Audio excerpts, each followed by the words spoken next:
You're reflecting that that's a shitty cop, and that's the point of the character. That's why the character exists. 9, 10, 11 pages of monologues for an audition. It's so easy. Like if you know how to act, obviously you don't know how to act, you'll die. But if you know how to act, you know how to break down a script, memorize dialogue, say it like you mean it, get emotionally connected, then it's kind of easy. When you have one line or no line auditions, you're like, ugh, gosh, like what do I do with this? Like what does this mean? And the answer is that conversation that Michael Nankin had with Net Studio. Have you heard that story? Okay, so very quickly, Michael is the showrunner, main director on a TV show called Defiance in Toronto, and I was living with him. And he's got his latest script, and Sci-Fi Network, SYFY Network, is like trying to cut budget. So they made a decision in a meeting to cut all these characters out of his script. And he was like, so he's on the phone, and literally it was alien number 3 or something, says something, and has one line. But they've got to not only pay, feed, transport, wardrobe, makeup this actor, and they also have to shoot the actor. And 5 minutes on set is $30,000. So they're just like, we cut it, we don't need that character. And so Michael gets on the phone with Sci-Fi Network, and it was long. I'm sure it changes every time I tell the story, but it was long. It was like 20 to 40 minutes. I sat there at his dining room table while he argued story-wise why they couldn't cut that character.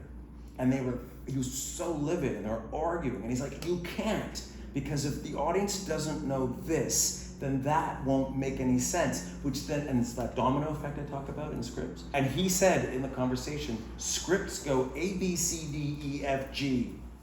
And he goes, this character is saying E. If this character doesn't say E, F won't make any sense. And he goes, I need it. And then finally they were like, fine, you can have your fucking alien. And he was like, thank you, and hung up. And I'm like, wow. So then I had a conversation with him. And I was like, so when you're auditioning for one-line parts, he goes, actors can be such assholes. And he goes, because the actor comes in, they got one line, What's the line I always do? They went that way.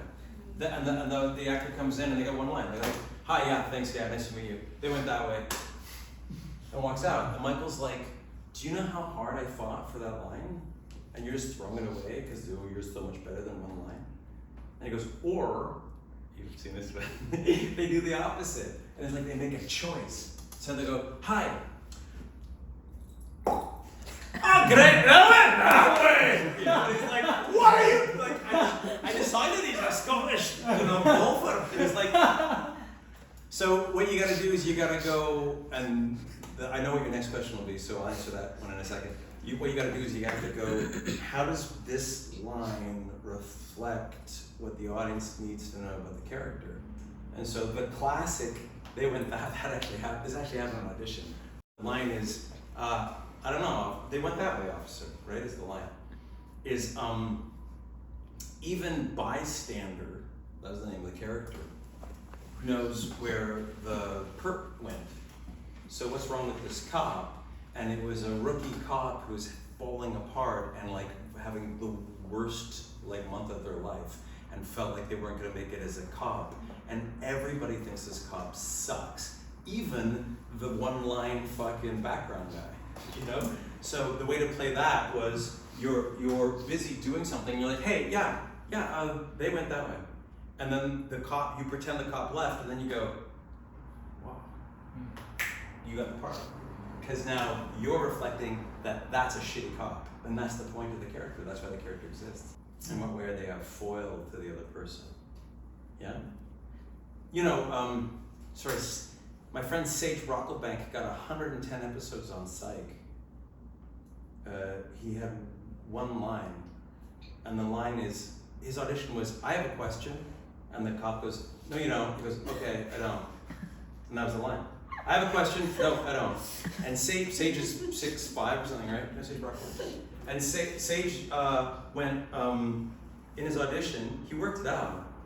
He went, oh, it happened before. He goes, oh, I have a question. No, I don't. And on set, the producer said, "We cast you because of the hand thing."